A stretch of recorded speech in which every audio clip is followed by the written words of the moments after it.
अशांत मन में प्रश्नों की अधिकता रहती है।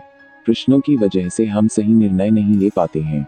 ऐसी स्थिति में हमें कुछ मौन हो जाना चाहिए। मौन रहकर हालात समझेंगे तो मन को शांति मिल सकती है। बहुत दिनों पहले की बात है, गौतम बुद्ध रोज की तरह अपने शिष्यों को उपदेश देते थे। बुद्ध के प्रवचन सुनने शिष्यों के साथ ही अन्य लोग भी पहुंचते थे। एक दिन जब बुद्ध प्रवचन दे रहे थे, तभी एक व्यक्ति पहुंचा। उसका नाम जयराम था और वह बोला कि बुद्ध, मैं आपसे बहुत सारे प्रश्न पूछना चाहता हूँ। मेरा मन बहुत अशांत है। कृपया मेरे प्रश्नों के उत्तर दें ताकि मेरा मन शांत हो सके और मैं अपने जीवन को आराम से बिता सकूं।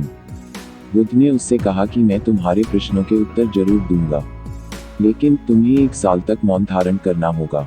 1 साल के बाद तुम जो भी पूछोगे तुम्हें उसका उत्तर जरूर मिल जाएगा। उस व्यक्ति ने कहा कि 1 साल बाद आप मेरे प्रश्नों के उत्तर अवश्य देंगे ना?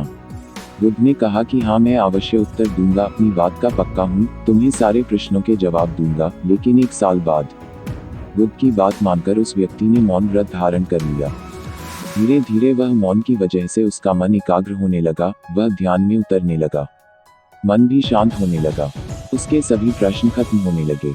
1 साल बीत गया। अब जयराम को बुद्ध के पास जाने की बात याद आई। जब वह बुद्ध से मिला तो बुद्ध ने उस व्यक्ति से कहा कि अब तुम्हारा समय पूरा हो गया है, तुम अपने सभी प्रश्न मुझसे पूछ सकते हो। ये बात सुनकर वह व्यक्ति हंसा और कहा कि 1 साल पहले मेरे मन में कई प्रश्न थे, लेकिन अब सारे प्रश्न शांत हो गए हैं। अब मेरे पास आपसे पूछने के लिए कोई प्रश्न नहीं है। बुद्ध ने उस व्यक्ति से कहा कि जब तक हमारा मन शांत नहीं है, मन में ढेरों प्रश्न उठते रहते हैं, उसकी परेशानियां बनी रहती हैं।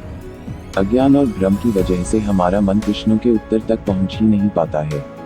कुछ समय मौन धारण करके हम हालातों को समझेंगे तो सारे प्रश्नों के उत्तर स्वतः ही मिलने लगते हैं। मन शांत हो जाता है तो सभी प्रश्न भी खत्म हो जाते हैं। सारी चीजें को हम आसानी से समझने लगते हैं और जीवन में सुख शांति मिल जाती है। अगर आपको मेरी यह कहानी अच्छी लगी है तो प्लीज सब्सक्राइब करें और अन्य लोगों तक पहुंचाने के लिए लाइक और शेयर करें।